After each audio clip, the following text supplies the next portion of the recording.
राष्ट्रीय लोकतांत्रिक पार्टी के हमारे जो आंतरिक चुनाव होते हैं आम सभा, इसमें आंतरिक जो हमारा ढांचा है इसके अंदर 3 साल में चुनाव कराने जरूरी होते हैं और हमारे चुनाव आज संपन्न हुए। आम सभा के मेंबर्स के अलावा राजस्थान के कोने कोने से आरपी परिवार, नेतागण, हमारे पूर्व विधायक, वर्तमान पालिका प्रधान, चेयरमैन, सब लोगों को आमंत्रित किया। चुनाव के अंदर मुझे वापस राष्ट्रीय अध्यक्ष चुना गया पार्टी का और महासचिव भाई मनीष चौधरी, कोषाध्यक्ष माधाराम जी बाकी जो बैठे हैं, नैम सिंह जी चौधरी राष्ट्रीय सचिव के रूप में निर्वाचित हुए और 29 अक्टूबर 7 साल हो जाएंगे आरपी पार्टी के गठन को और बीकानेर जिले के अंदर 29 अक्टूबर को बीकानेर जिला मुख्यालय पर हनुमानगढ़, गंगानगर, चूरू और बीकानेर के नौजवानों की भावनाओं को देखते हुए बहुत बड़ी रैली और उस दिन पूरे प्रदेश का अलग अलग कार्यक्रमों का मेन हमारा फोकस रहेगा बीकानेर 29 अक्टूबर को। इस रैली का निर्णय भी सब लोगों को देगा। बाकी जितने भी मुद्दे राजस्थान के अंदर चल रहे हैं वो हमारे आंदोलन, जिस तरह लगातार आंदोलन हमारे के अंदर गैंगवार की घटनाएं जो राजस्थान में हुई, जिस तरह उजामण के अंदर व्यापारी रमेश उराणिया गोली मार जो क्रिमिनल इस बात की सुपारी जिन्होंने सोशल मीडिया पर डाला, हमारी कोशिश रहेगी कि राजस्थान सरकार, दिल्ली सरकार से बात करके इंटरपोल के माध्यम से उन सारे आरोपियों को जो आए दिन राजस्थान में व्यापारियों को परेशान कर रहे हैं, सीएम को लगातार राजस्थान में धमकियाँ मिल रही है, इससे बड़ा दुर्भाग्य नहीं है। तो गृह मंत्री यहाँ आ रहे हैं एसपी कलेक्टर कॉन्फ्रेंस को उद्घाटन करने, हमारा उनसे भी रहेगा कि आप लोग इस राजस्थान की कानून व्यवस्था सुधारें। वेंटिलेटर में चलेगी राजस्थान की कानून व्यवस्था, भरोसा नहीं रहा किसी का।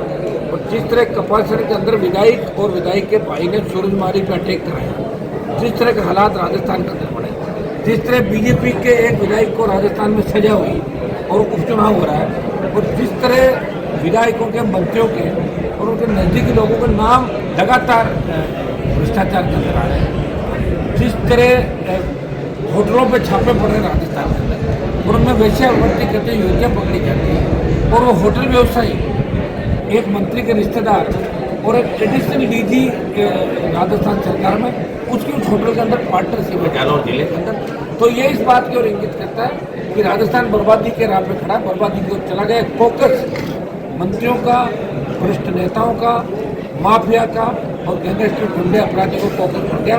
आम आदमी का जीना राजस्थान में मुश्किल हो गया। अभी जो क्राइम के आंकड़े आए थे एनसीआर के, उसके अंदर ये बताया कि राजस्थान रेप और गैंगरेप की घटनाओं का नंबर 1 पे आ गया देश के अंदर, लगातार नंबर 1 पे है। दलितों पर अत्याचार, किसानों की आत्महत्याएं, नौजवानों की आत्महत्याएं, कोटा, जयपुर, सीकर के अंदर छात्रों की आत्महत्याएं इस बात की ओर इंगित करती है कि राजस्थान को एक मजबूत नेतृत्व की आवश्यकता है, मजबूत शासन करने वाले व्यक्ति की आवश्यकता है। भजन लाल जी जो हंसी के पात्र बन गए, जिनके नाम से शीघ्र ही चुटकुलों की किताब जारी होने वाली है, भजन लाल के चुटकुले शीघ्र मार्केट कर रहे थे, पता नहीं सीएम का नाम जाने लगता है। इससे हम अंदाज लगा सकते हैं कि राजस्थान कैसे शादी होता है। आरएलपी की जो आगे की कार्यकारिणी है, तो जिला स्तर की कार्यकारिणी, उसको लेकर देखिए हम आगामी प्रदेश अध्यक्ष को लेकर थोड़ा सा अभी मामला हमारा बैठ नहीं रहा है, लोगों से बात चल रही है और हम चाहते हैं प्रदेश के जैसा व्यक्ति बने जो आखिरी दम तक हमारे साथ रहे, क्योंकि जिस तरह छोड़ के कई लोग भागे थे, तैयार हमने किए और भागे दूसरी पार्टियों के अंदर। तो इन बातों का हमें विशेष रूप से ध्यान रखना है कि वातावरण खराब नहीं हो और प्रदेश अध्यक्ष का नाम, बाकी नाम हमने करीब चेंज कर लिए। जिलाध्यक्ष हमारे करीब फाइनल हो गए 41 जिलों के और हम एक बार जिलाध्यक्षों की और प्रदेश अध्यक्ष और पूरी टीम की घोषणा एक साथ करेंगे। बाकी फिर वो समन्वय स्थापित करके जिलाध्यक्ष, प्रदेश अध्यक्ष, दूसरा एक हम युवा मोर्चा के अध्यक्ष की घोषणा करेंगे, यूथ अध्यक्ष होगा, एक हम नया स्टूडेंट विंग आरएलपी पार्टी ने घोषणा करी है जो अपने स्टूडेंट विंग राजस्थान में बढ़ाएगी पहले, उसके बाद आवश्यक दिल्ली और अन्य प्रांतों के अंदर स्टूडेंट विंग हमारी बहुत फॉलोअर है देश के अंदर, वहाँ भी काम करेंगे। इसका नाम हम आजकल के अंदर रखेंगे स्टूडेंट विंग का, किस नाम से स्टूडेंट विंग का गठन करते हैं ताकि आगामी चुनाव में तो मजबूत से राजस्थान में लड़ सके। एक हमारा महिला मोर्चा होगा जो दूसरे मोर्चे पहले हमारे थे, उसी हिसाब से और अन्य मोर्चे पर जोश बढ़ा के हम जल्दी इसकी घोषणा इसी माह के अंदर करेंगे और 29 की जो हमारी रैली होगी वो एक राजस्थान को नया संदेश देगी और उस रैली से आपको लगेगा कि राजस्थान के जवान किसान क्या चाहता है। और रैली बड़ी ताकत के साथ नौजवान अपने अपने हिसाब से रैली एक अनेक उनका रैली होगी। पंचायत चुनाव आज भी पार्टी मजबूत है राजस्थान में लड़ेगी। समान विचारधारा वाले दल जो कांग्रेस बीजेपी के खिलाफ है उनके साथ हमारे एलायंस में हो सकते हैं राजस्थान।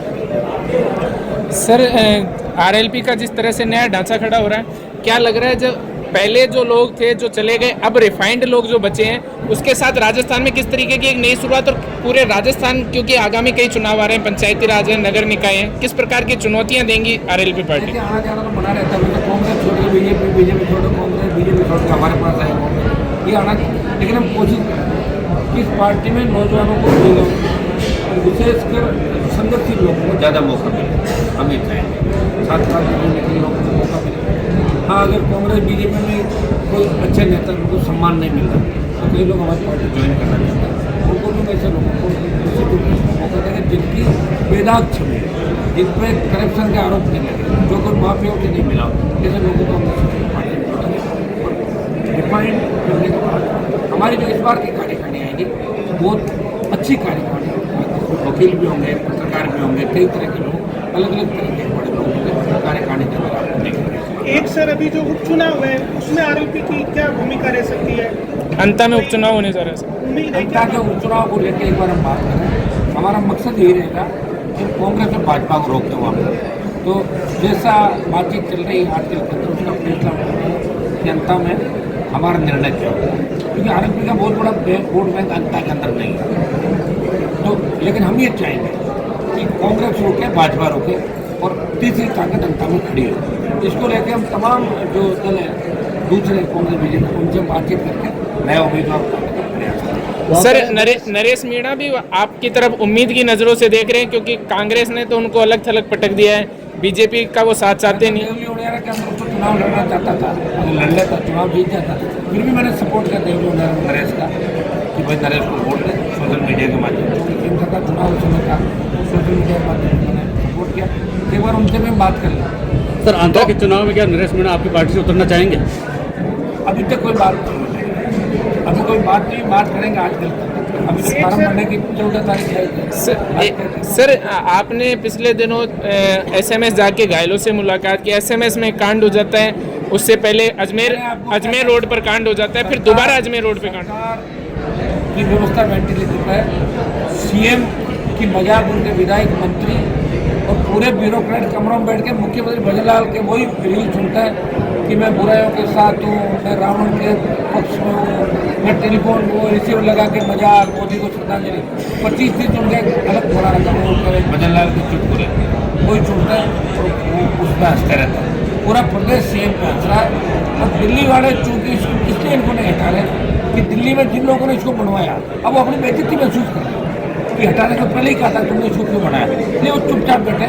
मुझे लग रहा है बिहार चुनाव के बाद भजनलाल को बदलने का सर खुश नहीं, न तो दिल्ली खुश है, न आमजन खुश है, न इनका खुद का समाज खुश है, और न दूसरे समाज खुश है, न युवा खुश है, न राजस्थान। अभी चुनाव को लेकर एक तस्वीर सामने आई जिसमें वसुंधरा राजे और सीएम साथ में बैठे हैं, तो उस पर क्या कहना चाहेंगे? कि वो तो इसलिए आई ना भाई वसुंधरा के इलाके का चुनाव है, तो ये वसुंधरा के गले में डालना चाहते हैं, तो वसुंधरा इनके गले में डाल के वसुंधरा जी क्यों चाहेगी चुनाव जीत? वो तो चाहेगी ना बीजेपी हारे, तभी तो उनका चांस बनेगा।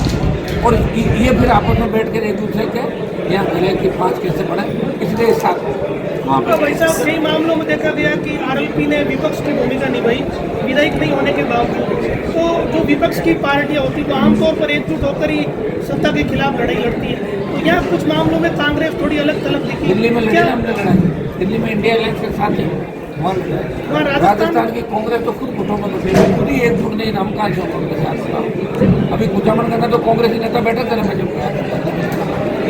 जयपुर में सर एक मीडिया संस्थान पर हमला किया गया है, इसको लेकर देखिए मीडिया संस्थान पे हमला करने का किसी को अधिकार नहीं, और जिन गुंडों ने हमला किया मैं उसकी भर्त्सना करता हूँ, चाहे कोई भी हो, कानून से बड़ा नहीं है। और मैं तो ये भी कहना चाहता हूँ जिस तरह की छूट आपने दे रखी है कि ये सेना बन गई, वो सेना बन गई, सेना तो एक ही भारतीय सेना है, मजाक बना रखा कानून का। ऐसे लोगों को गिरफ्तार करना चाहिए, दंडित करना चाहिए। राजस्थान के अंदर अगर मीडिया अपनी बात नहीं कह पाएगा कोई नेता अगर किस तरह की बयान इतिहास की बात करते तो उसके खिलाफ आप मोर्चे खोलते हो, चाहे जैसे बकवास करते हो। ये छूट राजस्थान में किसी तरीके से मिलेगी। राष्ट्रीय लोकतांत्रिक पार्टी ऐसे हमलों का विरोध करती है और गुंडे, बेईमान और बदमाशों के नाम से अगर आप संस्थानों का नाम रखने लगे तो राजस्थान और बर्बाद हो जाएगा। झारखंड के अंदर गुंडा है, नाम रखो उनका समझा। एक सर बड़ी मुश्किल से शेखावाटी भीमा नागौर में गैंगवार खत्म हुई थी, 12-13 के बाद लगभग शांति हो गई थी। लेकिन ये जो अभी रोहित कोदारा इनकी जो गैंग है ये फिर से पनपी है, तो ये बड़ा थ्रेट पॉलिटिकल लोगों का संरक्षण है। रतनगढ़ में देखा गया कि वसुंधरा राजे का स्वागत हुआ। उन्होंने कहा कि भाई सीएम कैसा हो, तो उन्होंने कहा कैसा नहीं कैसी हो। सीएम बनने की चाहत भी है, उपचुनाव भी है और कई चीजें हैं। किस प्रकार से देखते हैं सर इन सब चीजों को? वसुंधरा जी तो सीएम रही है तो सब मन में तो आते हैं। अभी सीएम का बंगला का खाली किया कहा, जैसे वो इलीगल रह रहे उस बंगले का। अशोक गहलोत, वसुंधरा, सचिन पायलट, गोविंद डोटासरा, एक कांग्रेस के लोग वार रूम है और ये 5-7 बंगले इन लोगों को दिए ऑब्लाइज करने के लिए, ताकि इससे साफ संकेत है कि भाजपा कांग्रेस मिले हुए। जब एमएलए फ्लैट बना दिए, एमएलए फ्लैट में आओ ना आप, एमएलए तो आप अपने आपको सीएम फीलिंग कैसे कर सकते हो? तो सीएम हो ही नहीं, सीएम कैसे हो? ये तो सामंती सोच हो गई। एमएलए हो तो एमएलए के बंगले में रहो, एमएलए फ्लैट बनाए इसलिए उसके अंदर रहने चाहिए। वहाँ तो सरकार ने एमएलए फ्लैट अलॉट कर दिए, कभी कोई डिप्टी सेक्रेटरी को, कोई आरएस को, कोई भजन लाल जी के ओएसडी को 15 बंगले वहाँ इस तरीके दे रखे। बताइए ये हालात है राजस्थान के। सर आपने कार्यक्रम जो घर में ऑफिस भी चलता है जैसा कि आप कहते हो, फिर भी वहाँ पर बिजली का कनेक्शन आज तो करीब 3 महीने हो गए होंगे और फ्लैट खाली वाला भी मसला। ये क्या सुनिए मेरे, फ्लैट खाली कराना हम किराए देते हैं और ये जो एक्ट है उसके अंदर ये है कि सरकार चाहे तो अगले विधानसभा चुनाव तक किराए पर मकान रख सकती है। बहुत से लोगों को 40-40 साल हमारे स्वर्गीय नाथूराम जी मिर्जा तो 2 मकान अलॉट कर दिए थे अपने लोगों को जमाने के। उनका नाम मैं आज नहीं लूँगा, अगली जब बात करेंगे तब लेंगे। 2 मकान दिए उन्होंने। सर आपने आज पता भी होगा 2 मकान उसमें पावर थी पीडब्ल्यू की मिनिस्टर की कि वो मकान प्राइवेट व्यक्ति को भी दे सकता है। सरकार 2 दिए उन्होंने रिश्ता निभाया और 2 मकान दिए। सर आप आज जो कार्यकारिणी का विस्तार हो रहा है, तो आगामी जैसे चुनाव, विधानसभा चुनाव को लेकर क्या तैयारी रहेगी? किसी संगठन के साथ चुनाव तो भी होंगे ना बहुत। नहीं, जैसे आगे जो उससे अभी से आपको राजस्थान में आरएलपी ही नजर आएगी। आरएलपी की सुनामी चलेगी राजस्थान के अंदर। इस बार राजस्थान का प्रत्येक समाज यूथ ये चाहता है कि हम नया राजस्थान चाहते हैं और अलग अलग समाजों के चेहरे आपको जो कार्यकारिणी की घोषणा होगी उसमें आपको नजर आएंगे। प्रत्येक समाज को समान प्रतिनिधित्व प्रत्येक समाज को मिलेगा। ये पार्टी सबकी बन चुकी है, एक जाति की पार्टी नहीं है। प्रत्येक जाति के लोग आप देखिए मंच में देखें, वहाँ पर हर जाति का। अब राजस्थान की जनता को ये सोचना है कि अपना शोषण करवाना है या आज़ादी लेनी है, तो राजस्थान की जनता सोचेगी। हमने तो सोच ही रखा है भाई, 20 साल समर्पित करते हैं, 25 साल समर्पित करके हर जगह हम जा रहे हैं। रिया का बजरी का मामला आप देखो, सरकार मुकर गई, वापस करेंगे बजरी मामले के खिलाफ करेंगे, लोगों को राहत दिलाएंगे। और बिजली कनेक्शन के मामले में मैं आपको बता दूँ, डबल बेंच ने कल मेरे पक्ष में फैसला दे दिया हाईकोर्ट के अंदर, और डबल बेंच ने ये कहा कि सरकार की गलती है, 2 लाख रुपए जो इन्होंने जमा करे उनको मानो और 4 लाख और करा के और बैंक गारंटी के रूप में देंगे। 4 लाख बिजली विभाग ले नहीं सकता, सेटलमेंट उस पर फैसला करेगा कि अगर बिल सेटलमेंट में 6 लाख से कम होता तो हनुमान जी को वापस पैसा देंगे और ज़्यादा होता तो समय दूंगा। ये डबल बेंच ने सिंगल बेंच के फैसले को पलट दिया, जिसमें सिंगल बेंच ने 6 लाख रुपये देने की बात करी थी। कल डबल बेंच ने 4 लाख रुपये 2 लाख को मान लिया और 4 लाख देकर सरकार को लताड़ लिया। आपके दूसरा मामला भी जो हाईकोर्ट में चल रहा था, जो क्वार्टर खाली करवाने को लेकर, उसमें आगे क्या है? उसमें अब देखते तारीखें पड़ रही है सर लड़ता, मुझे मेरी आदत है लड़ता नहीं। एक से पिछले चुनाव को देखे या जब आरएलपी का गठन हुआ था 18 में, या आप देख लें तो भीड़ तो बहुत होती है आरएलपी के कार्यक्रमों में या जब भी आंदोलन होता है, लेकिन वोट के समय ये भीड़ वोट में क्यों नहीं बदल रही? क्या लग रहा है आपको, जनता इन दोनों पार्टियों में फंस जाती है? क्या मसला हो जाता है? उसमें फंस जाती है। पैसा बहुत बड़ी ताकत है, पैसा हमारे पास है। जिस तरह इलेक्ट्रोल बॉन्ड आप ऑर्डर लगता है, इलेक्ट्रोल बॉन्ड ही बाद में देखा कैसा होता है। तो पैसे इलेक्शन में सब कुछ नहीं होते, लेकिन पैसे की महत्वपूर्ण होती है। और कुछ लोग जाति उसमें चले जाते हैं, यार जाति वाली पार्टी फलाने को लोग कहते हैं। अगर आप सब देख रहे हो तो सर्व समाज के लिए हर समाज में जहाँ भी आवश्यकता पड़ती है, मैं लड़ने के लिए पूरा टाइम उनको दे ऐसा ही भर्ती का आंदोलन है।